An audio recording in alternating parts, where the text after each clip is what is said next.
Sevillanas. It's a folkloric style of music and dance from Spain which is very popular across the country. Sevillanas are a phenomenal way to practice our rasgueo rhythms, especially in 3-beat patterns. So today we're going to look at 3 variations of how to play the Sevillanas compas.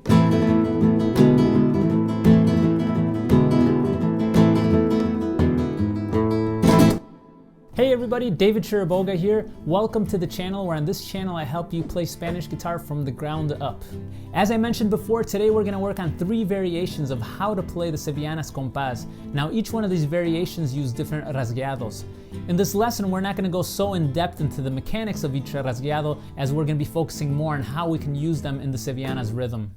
The chords that we're going to be using today are A minor and E7. Now, the compas, or one rhythmic phrase, is made up by 2 measures of 3 beats each. So right now I'm playing it without the rasgueados, just so you know what falls on what beat.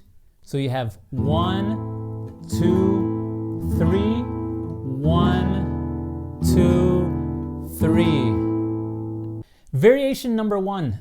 This variation is more of an old school approach, but it's a great way to practice our foundational rasgueado, our most basic rasgueado, which is 3, 2, 1, 1. 3, 2, 1, 1. So here we go with variation number 1. 1, E and a 2, 3. 1 and 2 and 3. A, M, I,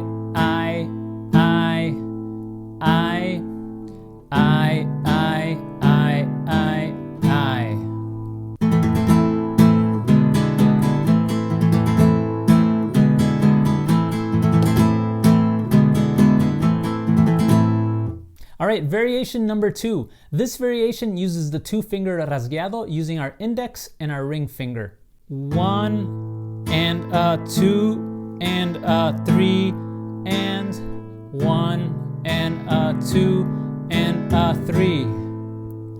Again, we have 1 and a 2 and a 3 and 1 and a 2 and a 3.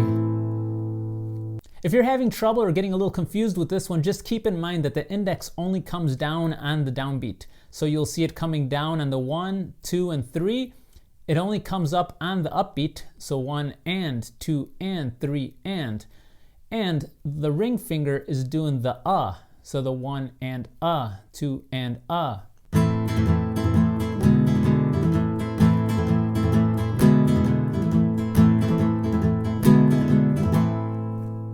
Variation number 3. Now this variation uses a little bit of the abanico rasgueo technique. This variation can come in handy when you're playing for dancers, or maybe you're playing with a group and it's just a little bit more high intensity or high tempo, and using the thumb and the wrist allows you to get a little bit more power in there. For this last variation, we're using this technique to start off by using the thumb with our wrist and scrunching down if we want to get that first golpe with the nails. So we're closing our hand a little bit like this to get the golpe, and if you need more help with the golpes, feel free to click on the card above or in the link in the description where I have more golpe suggestions. So we're using this scissors technique to close our hand so we could get that golpe, get the thumb down through the strings, and we're using our wrist, twisting our wrist, so we could get a nice hard sound there, or a nice powerful sound. So we have 1 and a 2 and a 3 and 1 and a 2 and a 3. So just a quick reminder, the abanico is just the thumb up, fingers open, thumb down. It's a 3-stroke pattern. We have thumb up, fingers come down as the wrist is twisting, and then thumb down.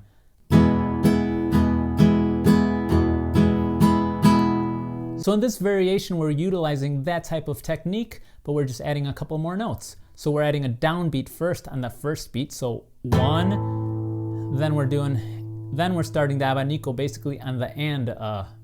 So 1 and a 2 and a 3 and 1 and a 2 and a 3.